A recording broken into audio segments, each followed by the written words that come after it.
Here we go. It's UFC Saudi Arabia. We've got a packed card here, an action-packed card. Even though some of the fights have fallen off, it's still a good card. We're going to break this one down. We got some new faces in the UFC for this card, some returning favorites, some people that are kind of weird looking, and we've got a good card. But either way, we're going to go over every single matchup and hopefully come away with some confident predictions. Probably not a lot. This card's a landmine.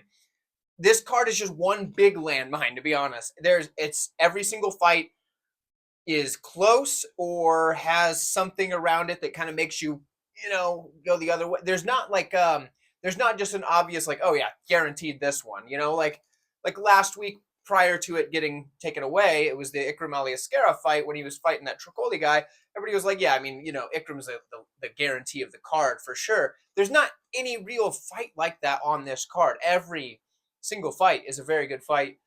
Every single fight, both fighters have paths to victory. So I've rambled on a little bit too much there. I do apologize, but we're shooting for at least 50% on this one, folks. All my links are in the description. If you've been having fun, make sure you check those out. I enjoy doing this content, and if you guys can help me continue to do this content, that'd be great. Last thing before we move on, I almost forgot. We've got PFL and Bellator this week. I'm going to try to get 2 separate live streams for those. Got to get guests for both. I've got a guest lined up for one, possibly the second one. We're just waiting to hear back on timing and stuff if that works. But you should be able to see a live stream for both of those this week. Hopefully Wednesday and Thursday. But keep your eyes peeled for those. That way we can get those broken down. There's a lot of fights this week. There's an LFA card as well that I happen to know a couple of the guys fighting on. Didn't get time to get an interview, unfortunately. But either way, let's get into the first fight. I've talked a lot. See you guys there. Long-awaited bantamweight final from the Road to UFC tournament from last season, considering we're currently underway with this season. So we finally got it, right? We got Shang Ho Lee taking on Xiao Long. So Xiao Long, Chang Ho Lee, 4-1 for each of these guys in their last 5 fights. It's an interesting one because we've kind of been waiting for this a while. I think it's been rebooked, twice now? And, going into it originally, I had a prediction made. I was ready to roll. And then when this fight got announced again, I said, well, gosh, why did I pick that guy again? Let me go back and look, because I couldn't quite remember. It'd been so long since I'd seen the fights leading up to it. And all that did was actually make it tougher. I don't know how confident I was before, because that was before I implemented my my current confidence rating system. But yeah, I'm a little less confident than I was before. This is a good fight. This is a close fight. So when we look at the Lee side, he's primarily a grappler, but he is a good striker. He's got good combinations on the feet. He's extremely durable. Watched a fight doing tape study for this where he ate a flying knee just clean, like right on the chin. Sure, he went on to lose the fight, but by decision, and that was in the first round. Dude was like just square in the face flying knee and just kind of kept coming. And they didn't really it rattled him a little, but it wasn't like you'd expect to eat a flying knee to the face. So the dude's durable as heck. The one thing I would say on the feet that probably is a drawback for him is he doesn't really tend to have much power in his hands, but it's also a bantamweight. Not a ton of bantamweights do just have that drop you down power. But he has enough power to make the threat of the combinations a thing. But either way, pretty good striker, but he's definitely a grappler. He's got very good top pressure when he gets on top, and the ground and pound is absolutely heavy as heck. When he starts throwing those shots down, that's how he tries to get the fighters out of there. Looking for the big heavy ground and pound. That's what is typically going to be where he's going. Get on top, get that ground and pound going. If he does end up on his back, he does do a good job of either sweeping or getting back to his feet. He doesn't just accept bottom position, which he's going to need that here because he's going up against Xiao Long. Now, Long is primarily a wrestler, I would say. But he's got good striking as well. And I would say he's probably the more dangerous as far as power goes with the striking. And he's got good volume, but he's really good in the pocket on just remaining calm and then landing the shots when he sees his openings. So even though he's primarily a wrestler, much like Lee is primarily a grappler, Long is also very good at getting the getting the striking going, right? So for Long, I think he wants to stay on the inside, get in the pocket so he can mix in the wrestling takedowns as well as work his combinations, his dirty boxing kind of style stuff. In the wrestling, he's got good takedowns, right? He's got good takedowns and he's got good scrambles. So I think this fight, we're going to see a lot of scrambling between the two of them. And I remember I had it written down that I was going to take Lee for this fight on the original one. And I went back and forth a couple of times now that I'm looking at it again. But ultimately, I decided on the same fighter. I am still going to take Lee, but with probably less confidence than I had before. And I don't know if I missed something the first time, or maybe I'm just overthinking things this time because now that it's been rebooked so many times. But what I think we're going to get here is Lee being put in some bad positions at times, but he's going to be able to land enough shots on the feet to, maybe sway the judges in between takedown attempts from long. And I think maybe when it does get to the mat, even though he's getting taken down, he's going to be able to reverse position enough that he ends up on top towards the end of the rounds, and that's probably going to steal it. And I think we're going to go to decision. I think it's going to be a very close one. But that's where I'm at. Let me know who you have in the comments below. I don't recommend betting this fight, to be honest. It's just there's too much. There's not many fights on this card I do recommend betting. But either way, let me know who you have, and I'll see you guys up next. Brendson Ribeiro takes on Magomed Gadzhiyasulov in the light heavyweight division. Brendson Ribeiro is 3-2 in his last 5 fights. He's taken on the debuting, yet undefeated, Gadzhiyasulov. He is 8-0 with 5-0 in his last 5 fights. Now, here's the deal, guys. This is another chaotic, tough fight to predict because on one hand, we've got a guy in Gadzhiyasulov who looks fantastic when you watch his fights, but his level of competition is abysmal. And then we got Ribeiro, who he's coming off of a big knockout loss in which he didn't really look too bad until then. So this is another tricky fight to break down. But we're going to go over the nuts and bolts. We're going to go over the skills, and we'll see. So for Ribeiro, good striker. He's got good, long, straight punches, tons of power. He's got a very good leg kick. In the grappling department, he's very active off his back. He's attacking submissions. Can be a problem because sometimes he's willing to stay on his back a little bit too long. But he does have good sweeps when he is ready to use them. He's also going to go for that high elbow guillotine. That is his favorite submission. I don't really like the idea of going for guillotines. I don't think they work that well, but he does like that. If he does get on top, he does have good ground and pound, but he's very kill or be killed. So you can see the guy going in there and wrecking somebody or getting wrecked himself. And that is the issue that you run into with those kill or be killed fighters. So on the other side, Gadzhiyasulov, he's very much a striker before wrestler, but he has skills in both areas. So solid striker. He likes to circle off when he's fighting, but the problem is sometimes he can give up ground when he's circling, and that's not what you want to see when you got a guy like Ribeiro coming forward at you, throwing big power shots. So he does circle well, but there is that added caveat to that. Good combinations. His kicks are probably some of his better weapons. He's got a really good front kick and a really good roundhouse kick to the body. He uses those extremely well. Long, clean straights, and something that he showed in his Contender Series fight, which was kind of an interesting fight. If you guys remember that one, he just basically beat the tar out of a guy for 3 rounds that just was like made out of cement or something. But his spinning elbows, my goodness, those were good. So he had some nice spinning elbows that he showed in that matchup that I think might be a good option here, especially if he is starting to get backed up while circling away. Come back with a spinning elbow kind of gives the opponent a little something to think about, so it's hard to come forward. In the grappling department, the wrestling, he does have a very nice level change. And when he changes levels, he has a good takedown, and he's going to work to advance position. Once he advances position, he's going for the ground and pound. Here's the deal, guys. I could see this fight going... I see one path for this fight for the most of it, and then the finish or the ending of the fight is where we start to diverge, right? I think the person winning almost all the minutes, or most of the minutes, I guess, is going to be Gadzhiyasulov. Dude's a better striker, I think, as far as clean, polished striker. In the wrestling department, I think he can get on top of Ribeiro. Here's the problem, though. Ribeiro could crack him, knock him out, and the fight's over at any point. He could catch him in a submission, finish the fight there at any point. So either what we see is minute winning until Ribeiro breaks and gets beaten, or we go to a decision and Gadzhiyasulov gets it. But Ribeiro's very live to get a finish at any point. So for me, it's hard to really place a bet confidently on this one because you can't even place the decision only bet really. I mean, you could, but that's probably not going to get you anywhere with big favorite. But either way, the hardest thing for me to do is predict how the outcome is going to be on this one, and I really don't know. So I'm going to take Gadzhiyasulov because I think he's going to win, but I don't know how he does it because he could do it pretty much any possible way, and he also could get beat in a couple of different ways. So tricky fight to break down, just like the first fight, just like every other fight on this card. Let me know what you guys think. I'd love to hear from you. And I'll see you next. Muin Gafurov takes on Kang in this matchup here. 3-2 in the last 5 for Kang, 2-3 for Gafurov.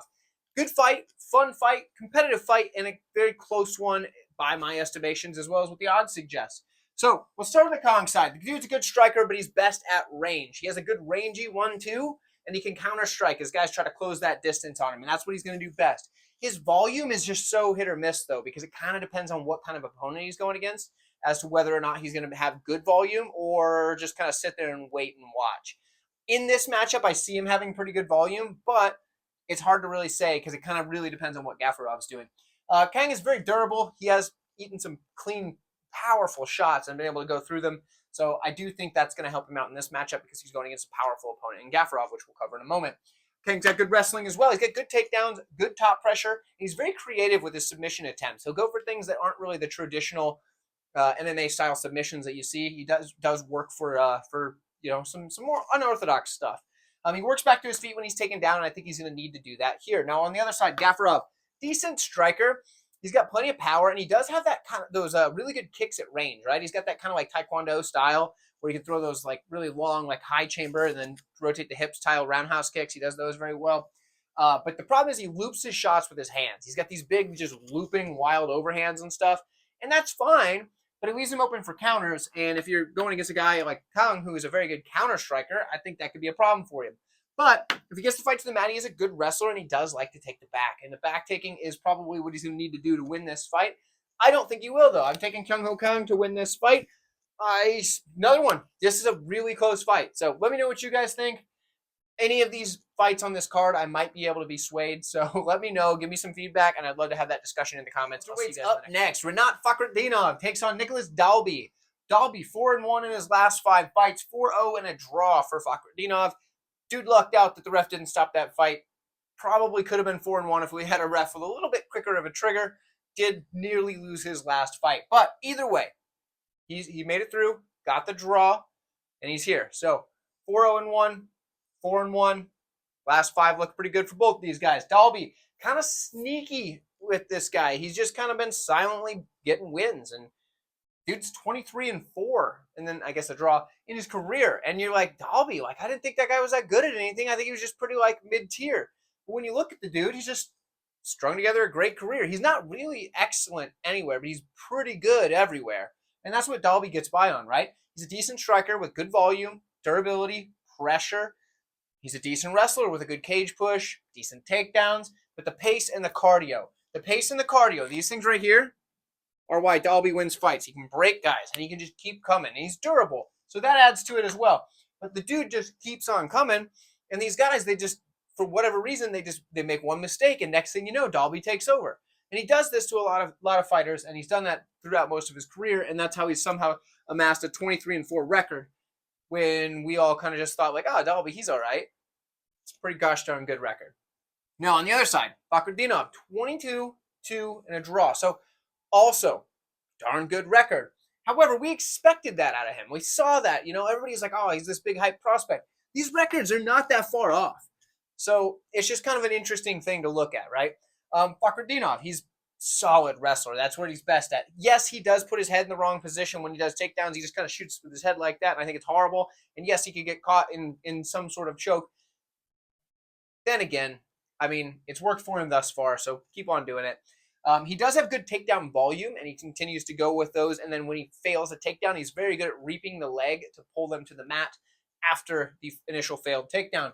He's got a nasty cage push as well, which is just grinding and brutal. And then he'll add in some strikes and just kind of wear guys out against the cage, and does a good job with that. When he gets the fight to the mat, he's got very good volume in the ground and pound. He's not a submission artist really, but he does a good enough job with the ground and pound.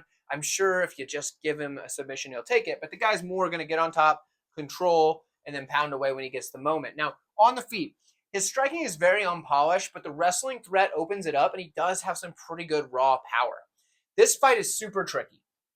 And any of you that have been around the channel a while knows that I don't think I've ever picked Rinat to win a fight, which is not working out well for me. For whatever reason, there are certain things about his game that I realize have been working for him, and at some point it's just going to fall apart. And I thought we had it in the Zaleski fight, but we didn't. And I so badly wanted to pick Dalby, but I think I have to go with Rinat. Here's what's up. What I think happens is Dalby's going to have a couple of big moments and probably win a round. But I think what's going to happen, maybe even get a split decision, is Rinat's going to be on top most of the time, and he's going to be able to get these takedowns. And sure, he might have some really, really bad moments, but I think it's going to be enough to get him a win on the judges' scorecard. I do think he probably wins a decision, probably 29-28, or even a majority decision where you get like, 29-28, 29-28, and 28-28 or something like that. Maybe Dalby just pieces him up in the third round. But yeah, Rinat's probably getting it done. That'd be wild if we got another draw. I hate this pick. I feel bad about it, but that's where we're at. Let me know what you guys think. I know Dalby's live, but I can't quite get there. So let me know, and I'll see you. Thin fight on this card. We have Nasrat Haqprast taking on Jared Gordon in the lightweight division. Almost in the wrong class. Jared Gordon is 2-2 and a no contest in his last 5. That no contest was that headbutt / clash of heads with Bobby Green. So if you remember that. Jared Gordon probably should have another win in there. Most people do think he beat Paddy Pimblett, but either way, the 5 on in doesn't look as good as his actual performances have. I just messed up my markers, but that's okay. On the other side, we got Nasrat Haqprast, 3-2 in his last 5 fights, but I do believe he's on a 3-fight winning streak, if I'm not mistaken. I looked at that just a minute ago, and now I can't remember. But I do believe he's on a 3-fight winning streak, and he's showing some improvements in his game, and that's probably, that's probably good for him here, because he's taking on Jared Gordon, who's a tough task for everyone. Gordon, good striker, good forward pressure. He's got those counters as guys come in, but that lead hook, just boom, that is what gets guys. That's that lead hook. He just lands it. It doesn't make any sense. He shouldn't be able to just keep landing that same lead hook. It's not like he's Alex Pereira or something, but the dude just lands the lead hook. And he will change the levels on it. He'll go high with it. He'll go low with it. And he just keeps on landing that sucker. So Jared Gordon's a good striker, even though he doesn't get enough credit for it. He's a good wrestler as well. He can push you up against the cage and hold you there. He can get his takedowns as well. But the cage push and then hitting that lead hook on the separation, that's kind of what he does a lot of the time, and that's what he's looking to do in a lot of fights. On the other hand, he's fighting Nasrat Haqprast, who's probably going to be the more volume-based striker here. He's also going to come forward. He's got fast hands, rips body shots, puts forward a ton of volume, and he can counter-strike as well, but I don't think this fight is the fight that he's going to be able to counter-strike. I think Jared Gordon's getting the counter-striking in this matchup because I think it's going to be Haqprast throwing more volume and either getting caught with that lead hook or landing his own shots and putting Jared on the back foot. Now with the wrestling, it's improving. He came into it with very little grappling skill, but now here he is. He's doing much better. It's improving. He's got a good cage push, dirty boxing style that he can use in the grappling departments now. So this is a very close fight yet again. I'm going to side with Haqprast, but not confident whatsoever. In fact, I was on Jared Gordon earlier this week thinking you know what? I think he can pull this off. But I've circled it around and I've tossed it back and forth in my head a little bit, and I've decided to go with Haqprast, and I think that's what I'm going to do. But I don't feel great about it. I do think we probably see this one go late. I think this probably goes to decision. But if there is a finish, I imagine it's on the Haqprast side because that dude can take a punch. So I don't see Gordon knocking him out.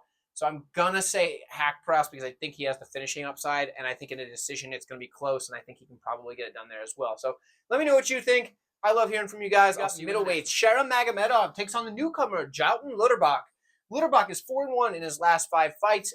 Magomedov is obviously undefeated at 12-0, so 5-0 in his last 5 fights. This is interesting because the newcomer in Lutterbach, he has a massive amount of fights. Now, you look here and you're like, okay, 48 fights. That's a lot of fights. But that's not all the fights. The dude's been fighting in kickboxing, Muay Thai, karate combat, whatever. This dude just fights. So I love that about him, right? But he's fought at every weight class. Not every weight class, but he's had fights clear down at 155. He's had fights cleared up at 185. This guy just fights. He does not care. And I like that about him. But this is tricky because now he's making his debut in the UFC at 185 pounds, which is the heavier side of his weight classes that he fights at. And that's going to come into play when we break this down. So we're going to talk about it. Skill for skill, Lutterbach's the more complete fighter, and I don't think that's crazy to say. We all know that there are glaring holes in the grappling of Magomedov, and we're not gonna jump into that just yet. But I'm just pointing out that the more total package is going to be Lutterbach. He's a good striker, good combinations. He's got a nice rangy 1-2, but his hands are low, which is good and bad. It has its good things, right? It's going to help for takedown defense. It's going to help for him being quicker to get to the leg. It's going to help for that kind of stuff. What it doesn't help for is getting punched in the face because you got to bring your hands up here. So every time you try to react to a strike, you're bringing your hands up, which takes time. So it makes you a little bit slower on the defense. When he comes in for his 1-2, they come at weird angles because he's coming from down here where this punch is coming up. So I do like the striking of Lutterbach, but I also can see in this matchup how it could be a problem. Clinch work. He's got good knees in the clinch, and he can switch between that Thai-style clinch into a judo-style clinch very, very seamlessly. He'll kind of just switch into an underhook and start working his way to either push him against the cage or start working a hip in to try to get some throws, trips, things like that. So he's got a good clinch there as well. He's got good grappling. He's got a variety of takedowns from various different styles, whether that be traditional wrestling, judo, some jiu-jitsu kind of trip style like takedowns where you get like that kind of like to the side and kind of get a hold, and then you try to just like make him fall over type of thing. He can do all that stuff. Good submission arsenal. Guys, he's complete fighter. That's what he is. But nothing in that arsenal is just top tier, right? He's very good in all these places, but he doesn't have anything where you're like, man, that guy is just absolutely fantastic at this. He's like an upgraded version of the jack of all trades, because I'd say he's better than just a jack in these areas. He's very, very skilled, but he is going to be the smaller fighter in this matchup. I believe frame-wise, Shara Magomedov is going to be much bigger. So for Magomedov, dude's a solid striker with good kicks. He's got a variety of kicks that he'll use. He's mostly a kick-based fighter at range. When he comes in tight, he's got combos. He can use kicks in the combination, so mixes his punches and kicks together very well. He does spin a lot, and that can get him taken down, so that might be a path for Lutterbach here. But he does have bad takedown defense, and he does not do well once he's on his back. He has a hard time getting back to his feet. People applaud him for winning off of his back, apparently, against Bruno Silva, throwing elbows and stuff. Yeah, sure, okay, it worked, but that's stupid. That is a dumb way to try to win a fight. If you're off your back just trying to throw up elbows and not get back to your feet, you're asking to lose a fight, and you're going to probably lose a decision, and you're going to blame the judges, and you're like, I did all this damage. Yeah, but you also laid there and punched off your back. Like, it's just not a good way to win a fight. So I understand it worked for him that time, but if he does that kind of crap here, he's probably going to lose the fight. However, he's a bigger guy, like I said, the frame, and I do think that based on the fight that I watched from Lutterbach and Gustafsson, the size is a problem because that was up at 185 pounds.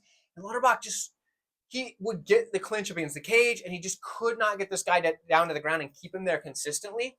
And it wasn't that he was less skilled, because Lutterbach was a more skilled fighter, but he just struggled with the size and strength of his opponent. And I think he's going to have something similar in this matchup with Magomedov.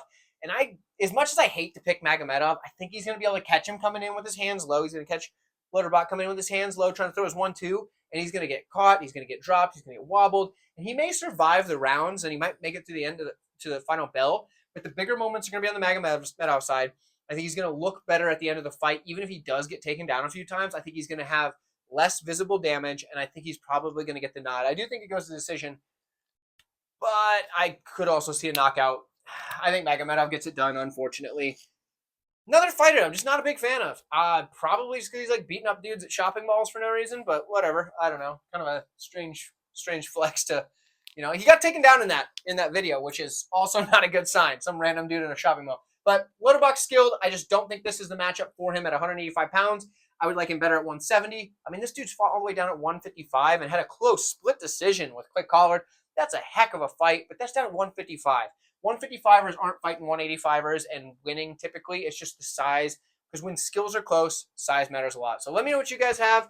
Taking Magomedov. I'll tell Johnny Walker we're back in the desert. These light heavyweights are set to square off. Johnny Walker takes on Volkan Oezdemir. Oezdemir 2-3 in his last 5, 3-1 in a no contest in Johnny Walker's last 5, and that no contest is because we were in the desert, folks. That's what happened. He was asked where he was, said he was in the desert, and the doctor at the side of the cage said, "That's it, man. You don't know where you're at."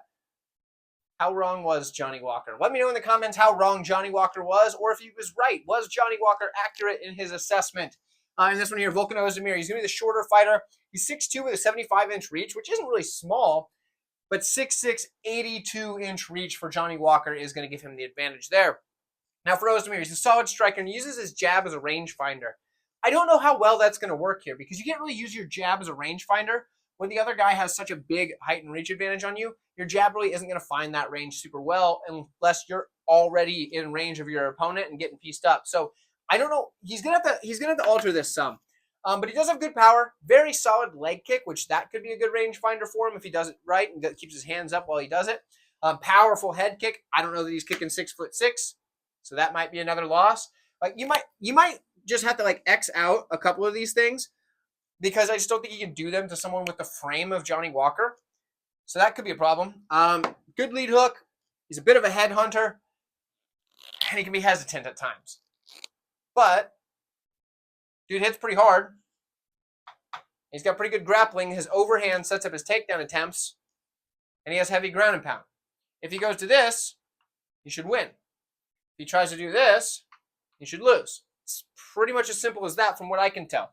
For Johnny Walker, he could also knock him out with a big heavy shot, but you know what I mean. Johnny Walker, good striker, powerful, explosive, strikes kind of in flurries.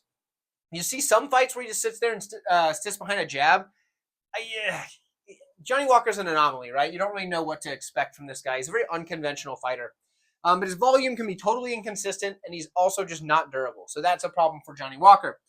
His grappling has improved, but he can still be held down. And that's why I said if Oezdemir goes to the grappling, starts going and throwing those big overhands and just drops levels and takes him down, Oezdemir is probably going to win. Now, I understand Johnny Walker can throw submissions off his back. He's got long limbs. He can use those to wrap him up. But Oezdemir is going to be on top, bracket up the minutes. Ultimately, I've gone back and forth on this one. I've changed my pick multiple times today. This is a really tricky one.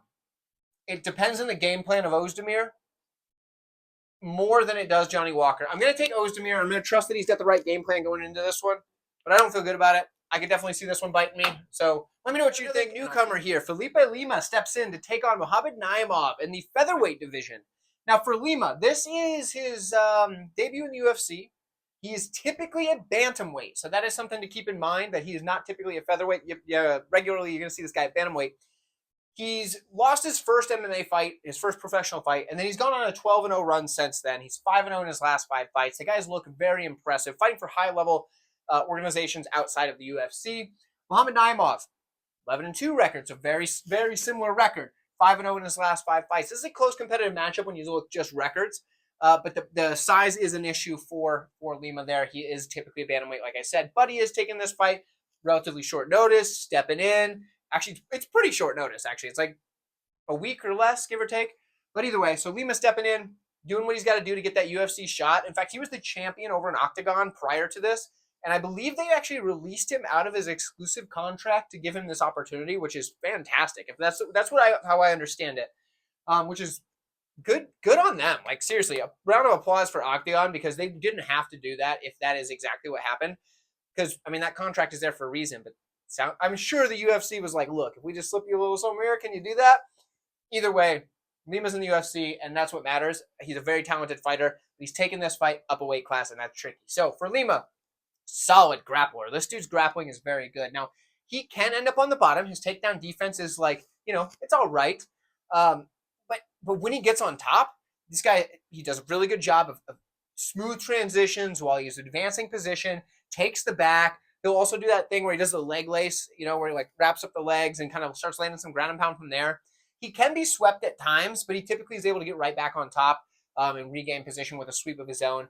He's a very solid grappler, and I do like that from his game. Now, he is a good striker as well. He keeps a nice high guard, and he will come in with combinations. Now, the threat of the grappling sets up the striking, and that helps him a lot in most matchups.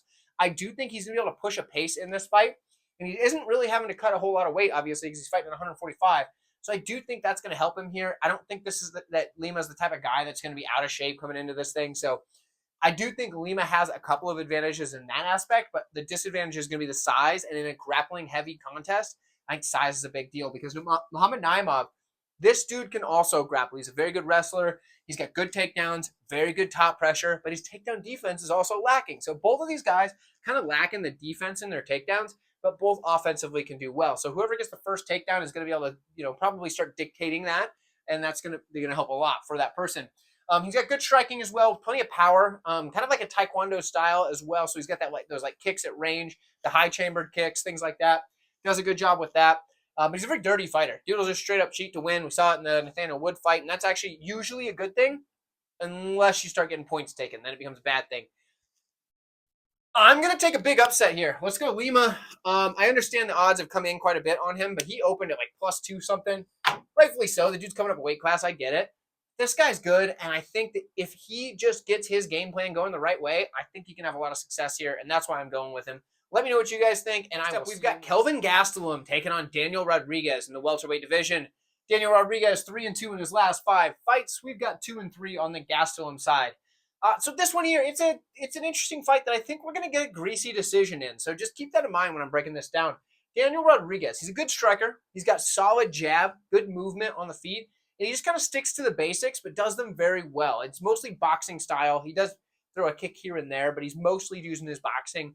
It's mostly comes off that jab, that big, long, rangy, stiff jab. So that's what he's working on. Decent grappling as well. Like, he can grapple. He's got good front chokes, but he's I wouldn't say grappling is going to be his go-to. It's going to be sticking with that striking, working the jab, 1-2s, things like that. For Gastelum, good striker as well. Also predominantly boxing. Guy's got a lot of power, really good movement on the feet. He's had to use that when he was fighting up at middleweight because he's much smaller than just about everybody there as far as height-wise. Good volume, good durability. Actually, very, very durable. Good wrestling. Probably won't use it here. He's got good top control when he does get on top of an opponent. His takedown defense is good in the open mat, but horrible against the cage. I don't really see either guy going for takedowns in this one, so it's going to be kind of one of those things. I think we get a really close fight. This is going to be back and forth, 29-28 either way, possibly even a split decision. This is going to be a greasy decision. We're not really going to be sure who's going to get this one when the cards are getting read. And because of that, like, one guy's over a plus 200 underdog last I saw, so I'm going to take Daniel Rodriguez. I think he's going to be able to stay outside, use that jab, stick and move kind of thing, and just maybe land enough more visible damage to get the win. But I think it's a close fight. This one could absolutely go either way, but give me D-Rod to get the win. Let me know what you think. Heavyweights up next, but we've got an interesting one here because these two guys are buddies, and that's going to make things a little bit different. Alexander Volkov takes on Sergey Pavlovich. Now, I don't want to play too much into the buddy role. I do think it plays a factor in this, but I don't think it's the be-all, end-all, and I don't think we should look into it too much because these two ultimately are guys that are not the type to just kind of play nice, right? So for Volkov, we're going to look at his skills. Solid striker. Volume is there. Strikes to all levels extremely well. The front kick up the middle is probably one of my favorites. He just lands that to the body, keeps them away, and just pokes and prods at their gas tank. He also is really good at setting up his strikes by drawing out reactions, almost programming his opponents. He'll land a couple of things, and then he'll fake that, and then he'll come back with something different that goes based off. So, like, for example, the front kick to the body, boom. Front kick to the body, boom. And then as soon as he puts that hip, like you're going to see a front kick to the body, he'll change it and then hit a cross over the top because it's a similar motion. And he'll do that kind of stuff over and over, and he's able to break guys down as the fight goes on with that and get finishes that way. His grappling has been improving quite a bit lately, and he is a pretty decent grappler. Now, he's always been long and lengthy, so he's been able to wrap guys up from the bottom if he gets taken down and kind of survive. But now he's able to get his own takedowns when he needs to. His takedown defense has gotten better, and he does have pretty decent top pressure when he takes the fight to the mat that way. We even saw him get a submission not that long ago, and that is something that we don't really see out of Volkov, being the kickboxer that he is. So his grappling is improving. He's taking on Sergey Pavlovich, who we don't, as much as we've seen him fight, we don't know a ton about him, honestly, because his fights don't last that long, right? The guy comes forward, super aggressive forward pressure, volume coming like crazy, and insane amounts of power. And we did see him get controlled on the mat at one point, but we haven't really seen him grapple since then. So we don't really know what he's like in the grappling department. There's a lot of unknowns on the Pavlovich side. One thing I do know.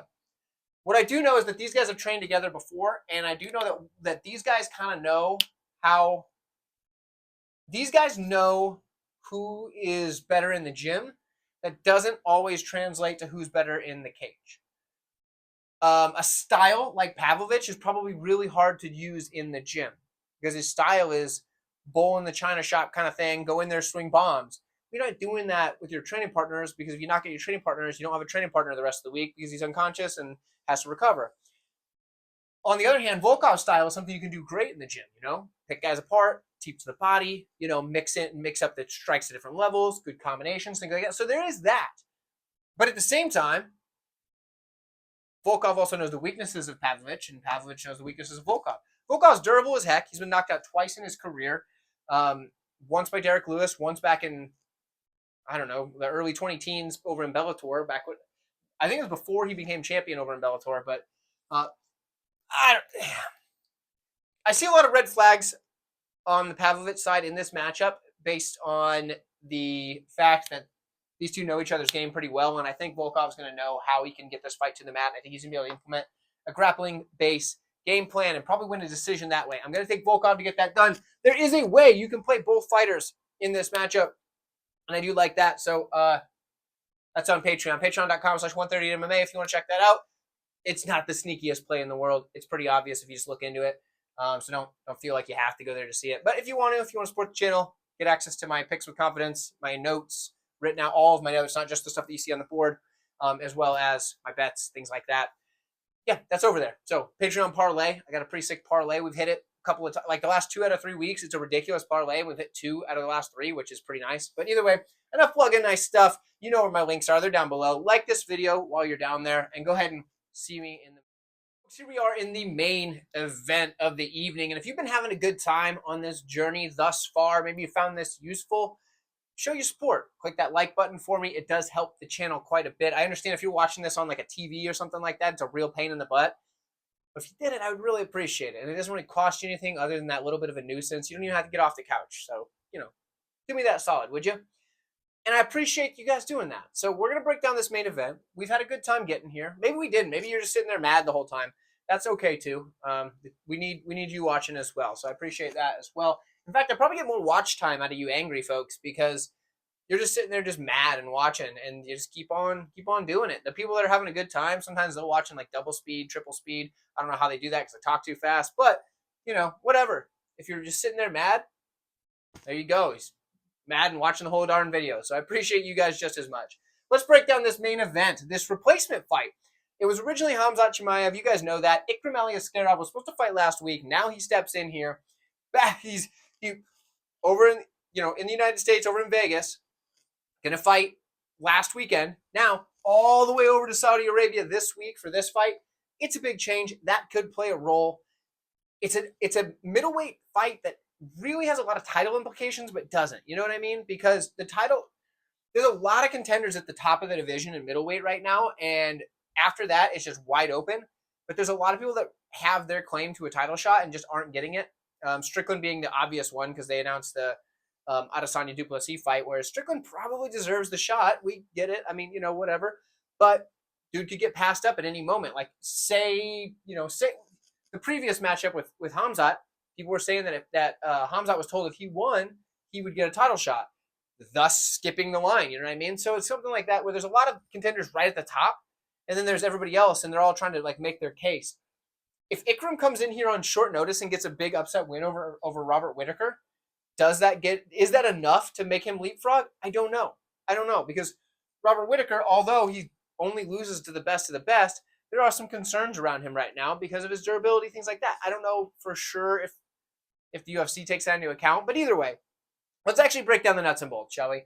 Ikram Aliskerov, 1 loss in the career. He's 15-1, 5-0 in the last 5. For Whittaker, he's been there, fought the best in the division. He's 3-2 in his last 5 fights. The dude isn't losing to just anybody. He's only losing to champions in this division. Duplessis, Adesanya, the 2 guys fighting for the belt next.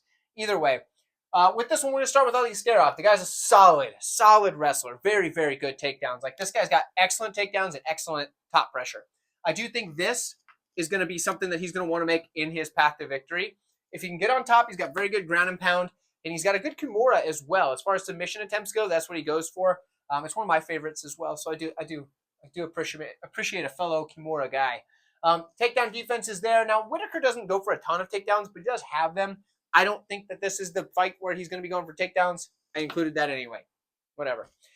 Good striking. Really good striking from Aliskerov, and it's set up by that wrestling threat, right? It's not as good as Whittaker, but because of this is now opened up. Good forward pressure, good power. He's got long, straight shots, and he's got good front kicks and knees up the middle. Most of his strikes are coming up the middle. And why is that? Well, he's using them to set up the takedowns or coming off the takedown threat, which is typically up the middle. So he's using those things to kind of just get everything, like, synergy, right? Synergy. So for Ikram Aliskerov, this guy's going to try and come forward with the front kicks, knees up the middle, long, straight shots, and he can counter strike as well. And that's going to be important for him here. I'm going to make a little star there. That's going to be important for him in this match, and we're going to talk about that in just a moment. When we look at the Robert Whittaker side, dude's a solid striker. He's got great lateral movement, some of the best in the game, very light on the toes, does a good job with that. Solid kicks. He's got a very quick head kick. If he lands that head kick, Aliskerov's in trouble. Got good slip and counter style, which is the style he's going to need to use here because he slip outside, come back with his little combination, whatever he's got to do. But the blitzing style that he uses a lot of times leaves him open to counters right here. And if he does that, that's I don't know what that was. I was gonna do a check mark and then I went into a star. I don't know. We're getting whatever this is. So if he comes in with that blitz, it leaves him open to counters, and that's where Aliskerov can catch him. And we've seen Whittaker wobbled in a couple of fights lately. We've seen him knocked out to Duplessis. I don't know that his chin is really just dust, like people seem to act like it is. But I do think that he can be caught on those blitz entries. And I think that's why, because when you're around long enough, people start to understand your game. And a good coach will say, hey, this is where he's getting caught by other fighters.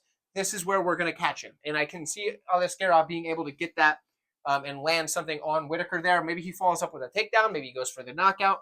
Whatever he does, he can use that as an opportunity. So Whittaker needs to use the slip and counter style as opposed to his blitzing style that he's used before. Now, he has a good grappling game, but in this matchup, he's going to use his counter wrestling. So for his counter wrestling, he's got a good sprawl, and he likes to sprawl out and then make opponents pay for trying to take him down by striking immediately.